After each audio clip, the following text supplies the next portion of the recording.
Slightly outnumbered, 5-2. I don't mean y'all in trouble.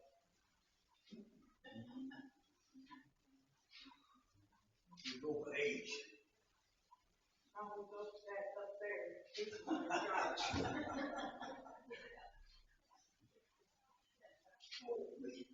Woo!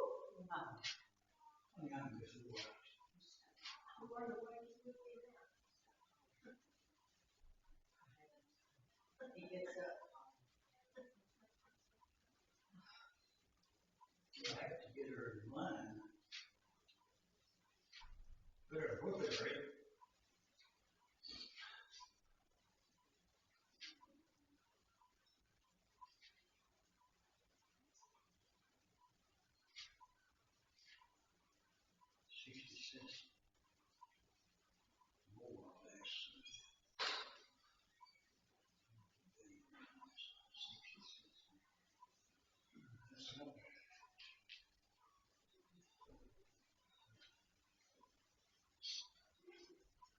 Hello. Good morning.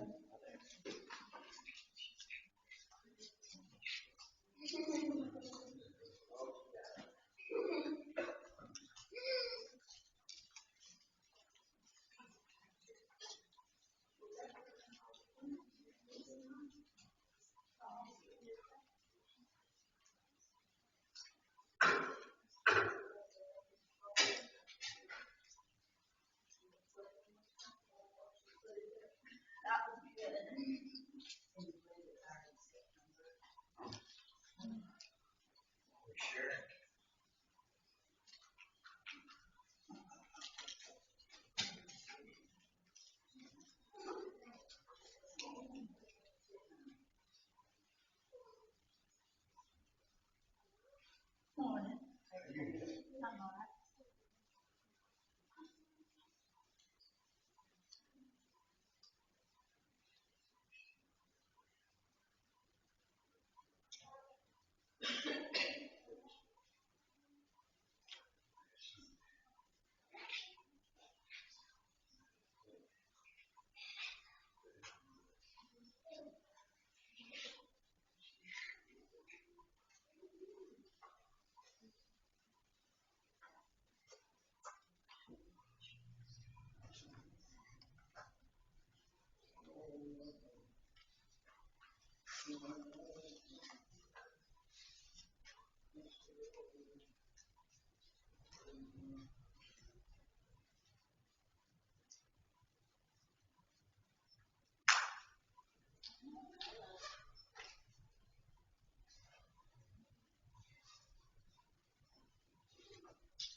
morning. It's good to see everybody. Time to begin. If you get a songbook, we'll turn to number 71. We'll go ahead and begin. So others can come in later, I'm sure. Number 71, we'll sing this song and we'll have a word of prayer.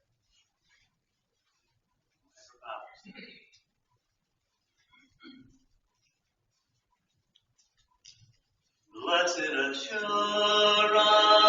Jesus is mine. Oh, what a foretaste of glory divine, heir of salvation, purchase of God, born of His Spirit, washed in His blood.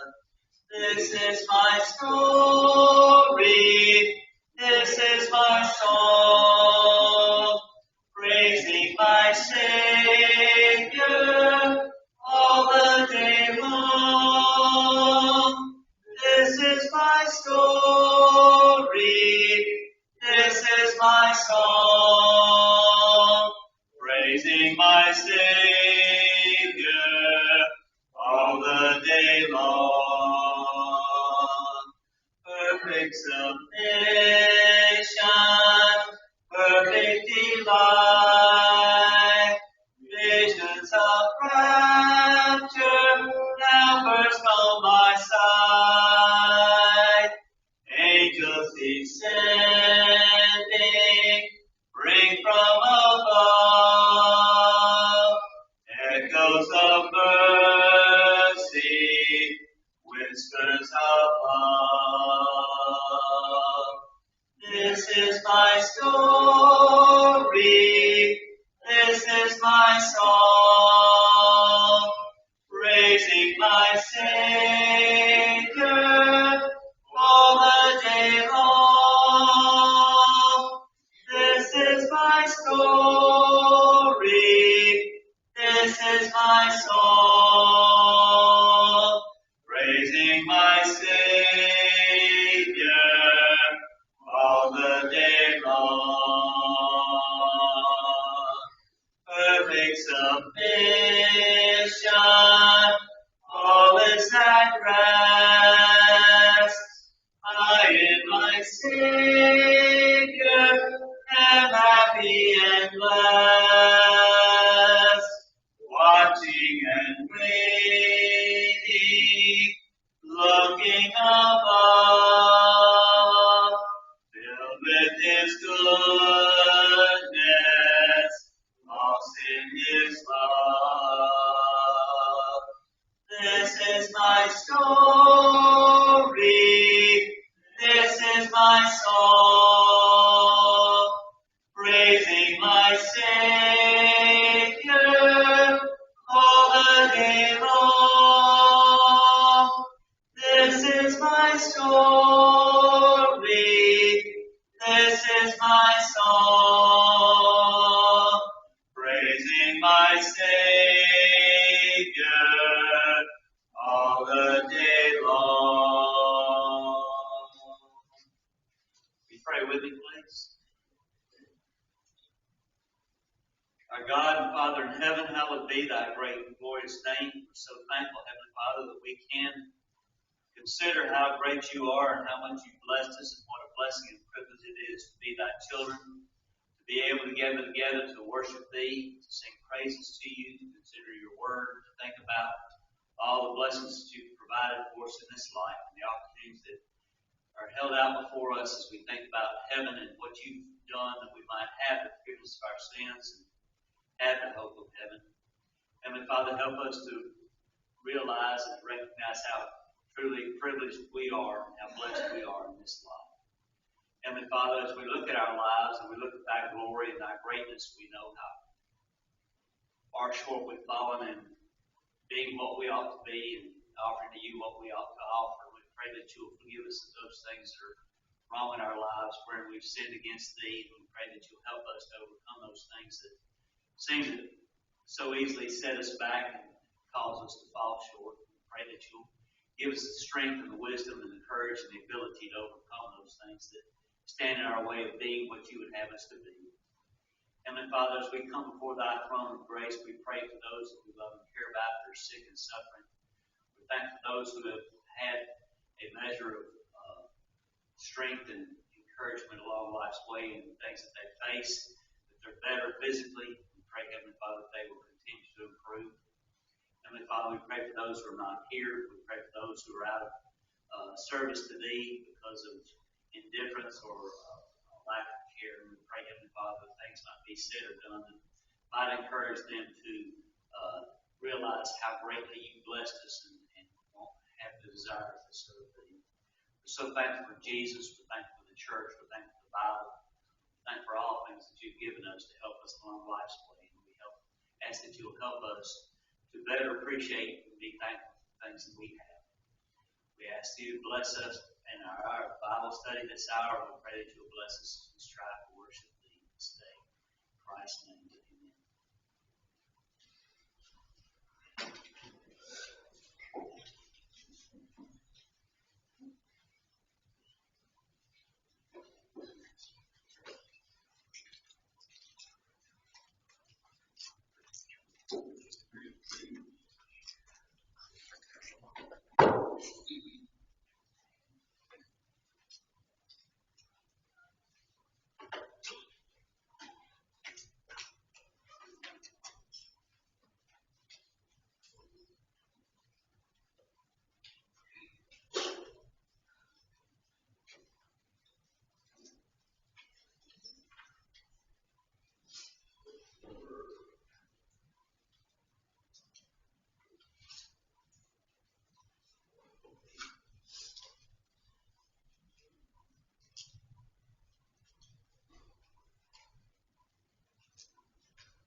Thank y'all for being here. If you're willing, the great books, turn to page 87. We're going to pick up and start off our lesson there on the bottom of page 87 we got to last week. And we're talking about things that were said about Jesus, and then we're going to get into some things that other people have said about Jesus. Obviously, the past week we were dealing about, if you just look at the fill in the blank words, y'all want us to think about on page 87. The first fill in the blank was authority. Jesus has all authority. He forgives sins of heaven and earth. And then the second one was, what manner of man is this that commandeth even the winds and the water, they obey him? His apostle asked him, not only about his deity, but controlling the physical elements of this world. Again, in Matthew below that, John talking about there's one mighty and I whose shoes I'm not worthy to even latch it to even touch it. As great as John was preparing the way, he knew that Christ was the ultimate reason that he was there and what he must do. There's another verse that goes along with that, very similar to that comment, that he would decrease and Christ would increase. And nowhere in the Bible we read where John the Baptist had any issue with that. He was proud of his, if you think about his fortune, to be preparing the way for Christ and commanding people to that the kingdom was coming and they need to prepare. Again, middle of the book, middle of the page there, Matthew 9. What about the cities, villages, teaching in their synagogues and preaching the gospel of the kingdom, healing every sickness and every disease? This past couple of weeks, I've been thinking about that comment and the miracles that Jesus performed and the miracles that the apostles performed, and the reason the church grew. We're not told. There's a lot of them in the Bible that people that were healed.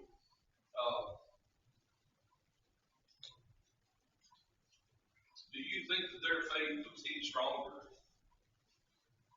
than maybe someone who didn't have any physical impairments?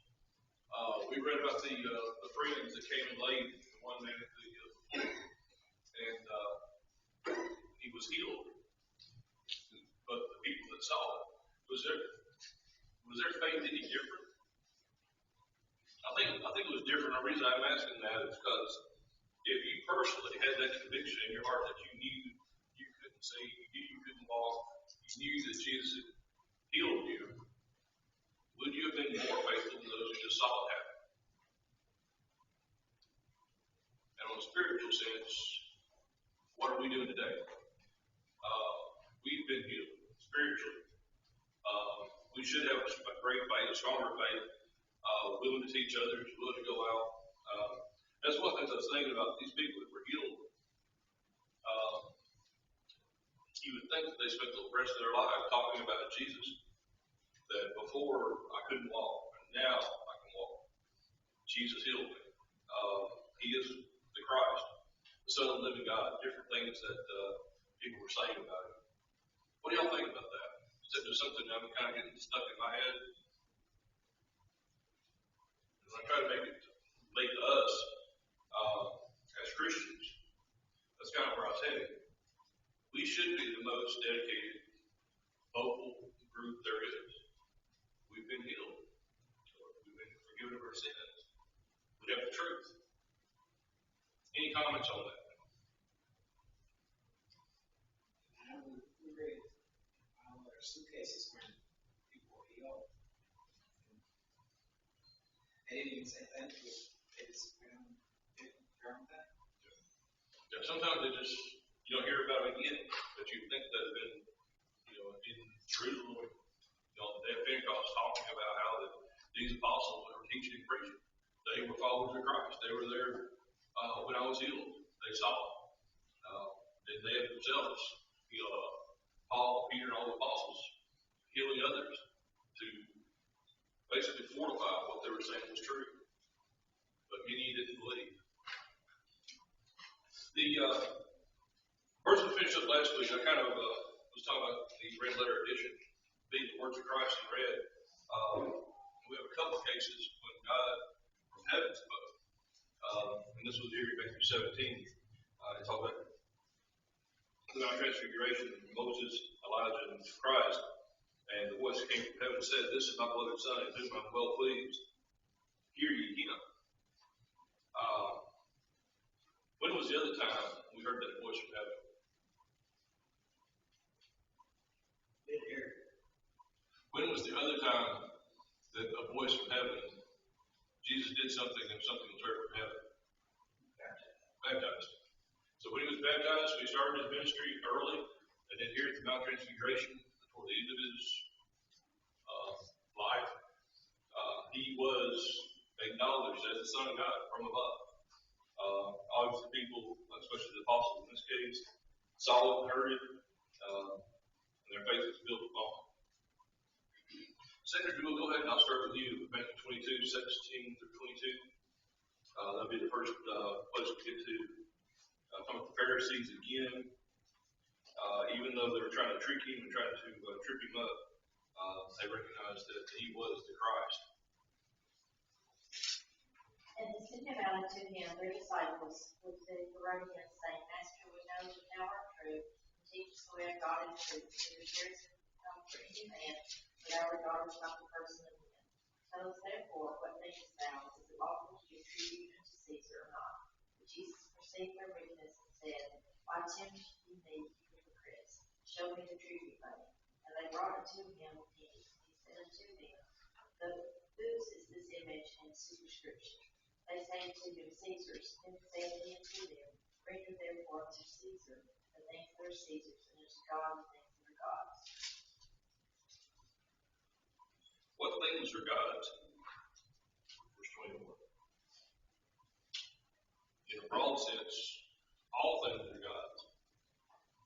So, we can turn that around and make that a study also. But even while they're trying to trick you, I don't want to quite agree with that statement. All things are God. okay. All blessings of God. Like Caesar before all things. Okay. All blessings are of God.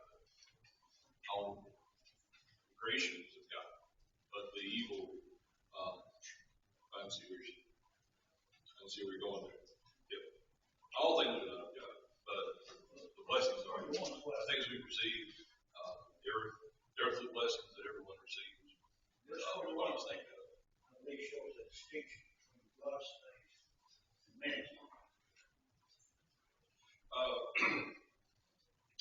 tax time comes around this spring, as much as we hate doing them and turning them in, it's a responsibility we need to keep up with. By being members of the United States, there are certain things that we must follow. There are certain things that are put in place to protect us, and because of that, we pay taxes and do what we should there.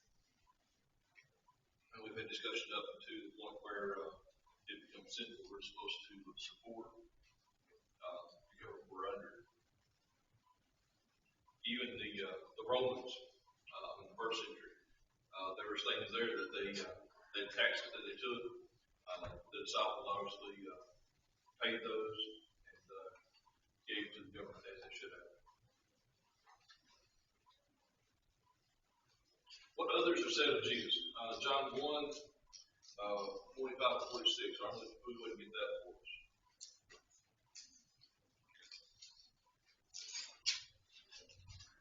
Philip bringeth Nathanael, said, we have found him whom Moses and the law and the prophets did write, Jesus of Nazareth, son of Joseph. And Nathanael said unto him, is there any good thing come out of Nazareth? Philip said unto him, come and see. Jesus saw Nathanael coming and said unto him, behold, an Israelite indeed, whom is no doubt. Nathanael said unto him, whence knowest thou me? Jesus answered and said unto him, before that Philip called thee, and thou wert under the fig tree, I saw thee. Nathanael answered and said unto him, Rabbi, thou art the Son of God, thou art the King of Israel. Thank you. So in that reading, 4 or 5 verses there that are very important. If you think about Jesus starting his ministry, calling his disciples. First response from Nathanael, what author wants us to think about? What's the perception of Nazareth at that time? What was the thought there? What does he actually say there in the Bible?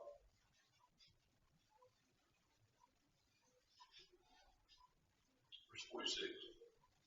Can there any good thing come out of Nazareth? Kind of a common act, even in our lives.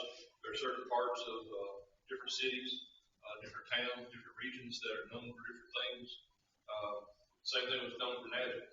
It wasn't really known for anything good. I would say everything that came out, like he said, was basically not the best, not something that would be looked upon greatly. Not like being from Jerusalem or some other, like Bethlehem, some other cities that were known for being well-to-do. But Nazareth, when you get things about Nazareth, the attitude there is very similar to what we have today, and sometimes different people, different places. But it changes. Why did it change? Why did Nathanael? Why did his attitude change? What did Jesus say about it? And I guess what I'm asking is did Nathanael change because he said, here comes an Israelite indeed, in whom there is no God? Or did he change his attitude because before that Philip called thee, when thou wast under the fig tree, I saw thee?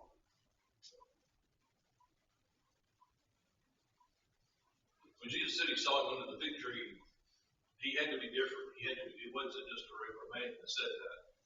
I have no idea how far it was, how far away that fig tree was from where they were talking, but it must have been impossible to think about even seeing what he was doing earlier in the day. But Jesus knew. And when Philip and Nathanael were there with Christ, that was one of the things Jesus, knowing the hearts of and the things of the world, saw Philip under the fig tree. Or before that Philip called thee, thou wast under the fig tree, I saw thee. Then Nathanael, verse 49, that I just read, he answered and said to him, Rabbi, thou art the Son of God, thou art the King of Israel. So he was gone in, I don't know what time frame that is, a very few hours probably, from not really knowing anything about Christ to meeting him and making this confession. The Son of God, King of Israel. Why didn't everybody else there, all the other Jews, why didn't they see that? We don't know. That's why we study the Bible, we look at it, and we're, even up and through the time Christ was crucified. You just wonder, why didn't other people acknowledge, see the signs? Today, in our society, sadly, I think I see a lot of the same attitudes that the Jews had toward Christ in our politics here in our United States. We just because of a bumper sticker or a T-shirt or a hat, we know exactly what that person thinks and feels about everything, and usually we're not 100% right. This case, a whole lot more important. Spiritually, the power of life and death, eternal, Jesus Christ, and he acknowledged that. And then Jesus goes ahead and answers about in verse 50, it says, "Because I said unto thee, I saw thee under the fig tree, believest thou? Thou shalt see greater things than these." And then it said to thee, "Verily, verily, I say unto you, whereafter you shall see heaven open and an angel of God ascending and descending upon the Son of Man." Referring to himself. So, calling his disciples, making his apostles, and they were going to see greater than these things. So he went from really saying, there's no way that anything good's coming out of Nazareth to recognize he was the Savior, especially the King of Israel. That's I think it's the only place that King of Israel was replied to him in the New Testament. King of Kings, we're going to get into some other names that people called him, but I think that's the only place where the King of Israel is stated point blank. In his trial, he talks about being a king, his discussions, but this kingdom was not of this world, and yet he's still crucified.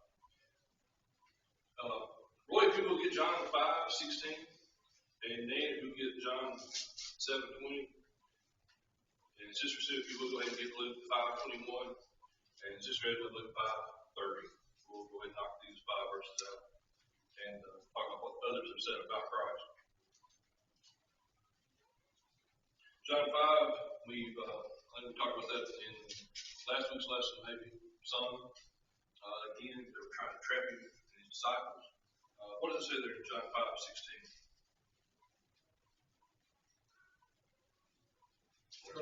Yes. The man departed. John 5:15. 15:16. Told the Jews of Jesus, which had made him whole. I get wrong. And 16. John 5:15. And 16.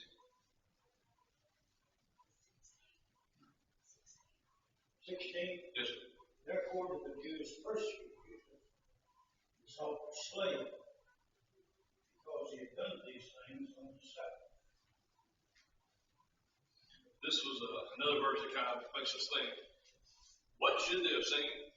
What should the Jews have seen rather than why he did these on the Sabbath day? What should they have been looking at? The miracles. They should have been looking at what he did when he says he's the Son of God. He's Lord of the Sabbath, and he heals these things, these people. They weren't looking at the right things. They were looking at their laws, their doctrine, their attitude toward the Sabbath day, keeping it holy. There are still people today that think we can't do things today because of the Old Testament scriptures. They don't make the separation. But in this time, Jesus is there, and they're more concerned about that he did it on the Sabbath day. Not that he did it with power from heaven, power of God, but they did it on the wrong day of the week. They were focused on the wrong things. And sought to slay him there in verse early in John chapter 5 already. The Jews sought ways to slay him. They've already talked about, I think, earlier in chapters 2 and 3 about they tried to trick him with questions. They were tempting him, trying to get him to trip up and say something he shouldn't have said. So already in John, they're trying to figure out some way to kill Jesus. Not just put him away, not just to lock him up, but to kill him. They jumped straight, basically over all their laws to us. He deserved to die. The next verse there is John 7, verse 20. The people answered and said, Thou hast an devil, and told that. There, again, we talked about this Wednesday night a couple weeks ago, that about Jesus, the doctor is not mine, verse 16, that sent me. If anyone will do his will, and shall know of the doctrine, whether it be of God, whether I speak of myself. And he speaketh of himself with his own glory, but he that seeketh the glory that sent him, the same is true, not unrighteousness in him. And he talks about verse 20, the people answered and said, Thou hast the devil.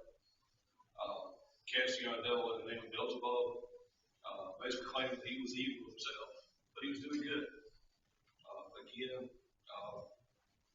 all these things, if you think about the prophesied in the Old Testament, his birth, his life, his death, and it was all coming true. And we're blessed because we can look back at it and read it and see both sides of it. Jews being there, they didn't believe that this was Christ. They didn't believe this was Jesus. Otherwise, they would have said he had the devil. Luke 5:21, Sister Sue. And the scribes and the Pharisees began to reason, saying, Who is this who speaks blasphemies? Who can forgive sins but God alone? Kind of interesting person to think about it. They knew that God alone could forgive sins. And here with Jesus, give forgiving people their sins. Thy sins be forgiven thee. They healed the man, the palsy man. The discussion there, if you remember, was is it easier to heal a man or forgive their sins? Jesus had that power on earth, the power in heaven to do both. And he healed the man. A lot of things lining up. If you think about the big picture of Jesus' life, his purpose, all these things that we read about earlier, about all the positive things people said about him in the Bible. Now we're talking about the negative things. But while he did all the positive things, that's when this negativity was coming out. And it's set up to slay, to crucify him. And Luke 5:30. But the scribes and Pharisees ran against his disciples, saying, Why do you eat and drink with publicans and sinners? There, that one verse there. Jump down and get to 31 and 32, please.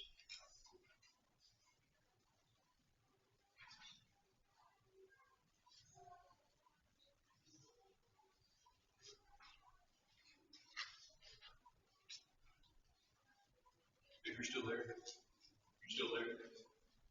will you give us 31 and 32? He said to them, They that are clothed be not physicians, but they that are sick. I came not to call the righteous, but sinners to repentance. Thank you. Sorry about that. The answer to is on the next page, top of next 89 rather. And that was the answer that Jesus gave them. Again, they started out seeing what Jesus was doing. They were seeing that Jesus was eating with publicans and sinners. Thieves, crooks, robbers, people that didn't, they weren't the best, the most outstanding people in the world at that time. And that's who Jesus was dealing with and working with and talking to. In a spiritual sense, that's what the Jews were at this time. They weren't accepting him. Thousands would believe, but thousands obviously did not believe. So they were split, they were divided, and it's a good for us to think about that today, even as our nation. Like I said, we're split for different reasons, but spiritually, there's only two conditions. There's only the lost that are in the world, and the saved that are in the church. I think that's something we need to think on seriously every day. Ron, if you don't mind, get Matthew 12:24, and then Glenda, if you will finish up with Matthew 27:63 and 64 in this section, if you don't mind. This is actually a verse that I paraphrased earlier. I think I kind of messed it up a little bit. What does Matthew 12:24 say? The Pharisees heard it. He said, "Oh, doth not cast devils, but by Beelzebub, the prince of the devils." Okay. This was earlier they talked about, cast out devils. He had the devil himself, and then here Pharisees and Matthew. He healed the man possessed of the devil. The earlier case was he made the man that had palsy. He was also blind and deaf. The people were amazed. It's not just the son of David, referring back to the prophecies that Jesus Christ would come from the lineage of David. But they turned around and said that he had the devil and cast out devils using the prince of devils.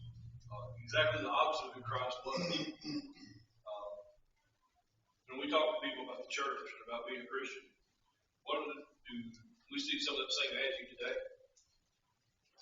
About that maybe making us just like any other person that we work with or something? They try to, a lot of times when we talk to people, we get, first that we got to get past is we're not perfect. But Christ was. The church isn't perfect, but the desire was. Like I said, we're made up of, the church is made up of Christians who are working to reach that goal. And they need to see that. People we talk to, people we invite to come and worship with us, study with us. Don't go in high and mighty. Humble yourselves. Go in and talk to people. Because we are messing with their souls eternity. Right now, we know by their actions, they're lost. They're condemned. They're condemned themselves, not us. And we know the truth. Lastly, Matthew 27:63 through 64. Saying, "Sir, we remember that through the seed said, while he was yet alive, after 3 days, I will rise again. Command therefore that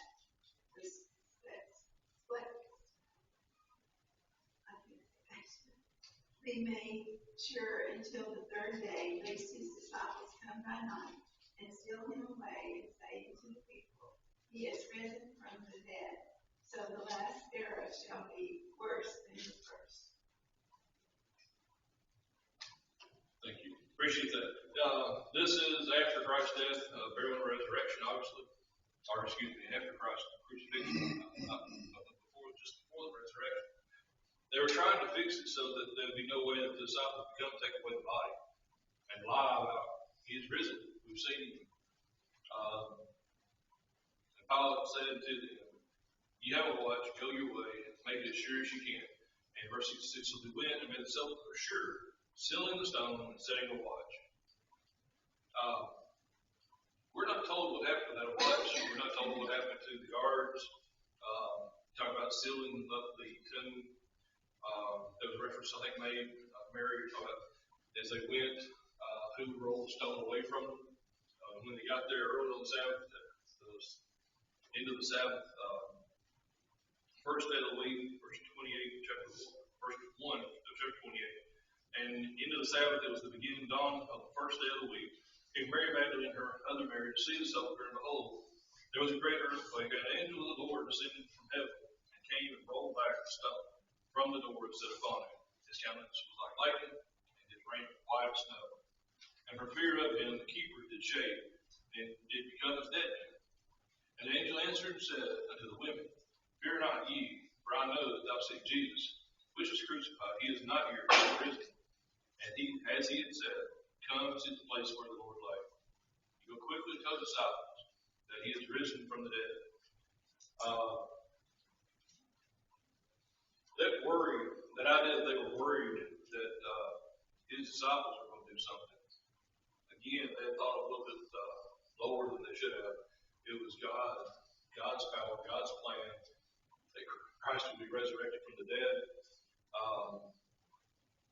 But we don't know what happened to them. They came back, I think,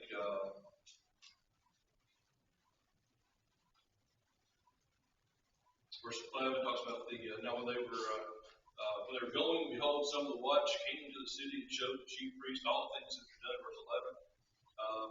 And when they were assembled with the elders and had taken counsel, they gave large money to the soldiers, saying, say ye, his disciples came at night and stole him away while he slept. And if this thing comes to the governor's ears, we will persuade him to secure you. So they took the money, and as they did, as they were taught, and as this thing is common reported with the Jews even to this day. From that comment, they took the money and ran. They turned, and obviously we're going to speak about it anymore, but the Jews knew this would happen. The governors knew this would happen. The Pharisees and Sadducees knew this would happen.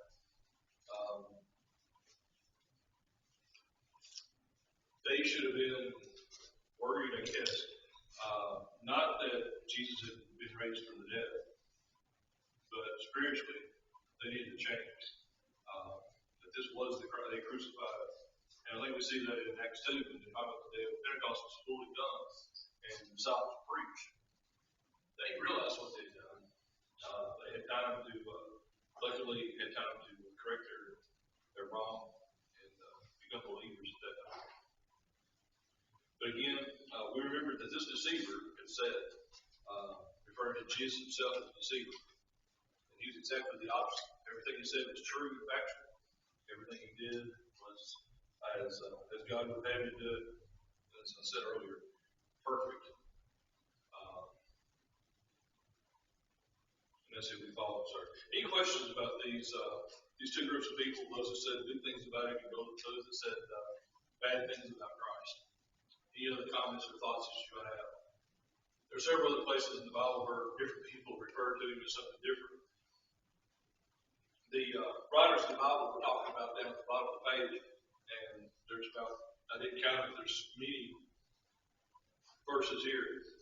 Matthew 2:23 talks about being a Nazarene, not only from the city of Nazareth, but Nazarene. Samuel, if you will go ahead and get Matthew 2, read that verse 23. And Roy, who get Matthew 16:16, and Sister Sue, Matthew 13:55, and Sister Ed, get Matthew 9:6. I think we just read Matthew reference to 11:19 about being the principal of sinners. Glenn, if you will get Matthew 14:33, and Ron, if you will get Mark 1:14. I think that would finish out today. So our far as time allows us to talk about Matthew 2:23. And he came and dwelt in the city called Nazareth, that it might be fulfilled which was spoken by the prophets, he should be called a Nazarene. The Nazarene, the rite in the Old Testament, the rite of the Nazarenes, the things that they were to stay away from, things they were not to eat. They knew this was if you think about it, above and beyond what the normal Jews would say that they were, that they took a vow, even early on in his life, that he would be the Nazarene, as it was prophesied. Matthew 16:16. Roy? And Simon Peter answered and said, Thou art the Christ, the Son of the living God. Did you hear that? Yes, sir.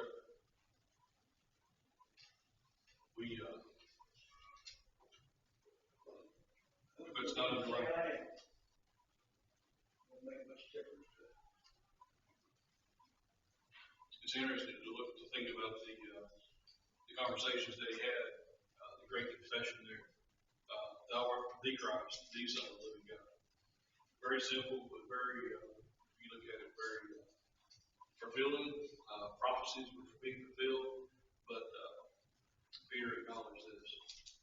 Simon Peter. Matthew 13:55. Is not Jesus talking to his son? Is not his mother called Mary, as well as James, Joseph, Simon, and Judas? So they knew the family. They knew the town. They knew what his family did. He was a carpenter's son. Nothing super special about that. Not a priest, son of a priest, but we would call him a worker. We call her a worker. But he's working for a living. And this intruded a whole lot more than just making furniture. Think about the time in the first century. This was everything from going out, collecting the trees, selecting the trees, cutting them in, hauling them in, making different things out of them that could be useful. Even up to probably building different things with up to including houses, carts, anything they had that they used. That's what he worked on. That's what he knew.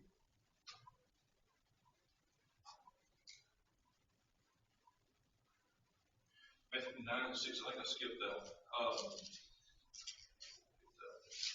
Matthew 9:6. It talks about the.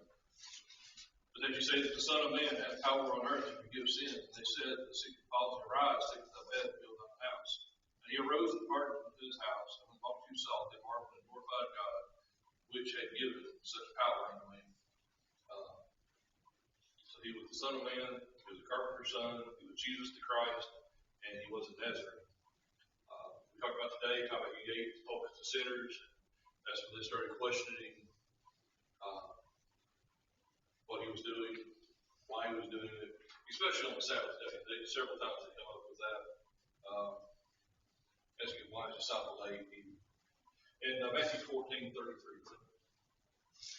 Then they that were in the ship came to worship him, saying, Of a truth thou art the Son of God. Kind of interesting verse there. Of the truth, thou art the Son of God.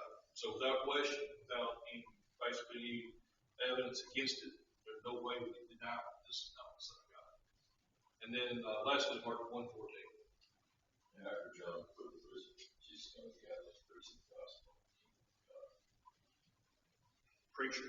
I think that's one of the things as we talk about the Bible by Christ today, being a teacher or a preacher, spreading the word, proclaiming the word. We are the teachers and preachers on earth today. Good place for us to stop and think, I think, about the rest of this lesson. We'll go through the other things that the Bible talks about Jesus the Christ, who he was, what he's referred to as, from the inspired scriptures, from heaven, basically from God's mind. What was Jesus referred to as? We'll finish that up for Bill next week, and we'll go from there. Again, thank you for your attendance and your reading today. Thank you.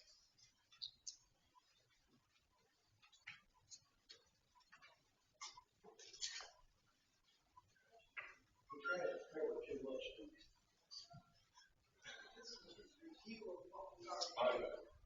My next book, I'm going to probably be a little different. I'll try to find something for it. A little different format. This was kind of a Bible Olympics a little bit on these last couple of pages. Read the Bible, makes you study. So, all Bible says you get 1 or 2 scriptures. Yeah. That was, I know some of the different authors don't cover as many different lessons as this one does.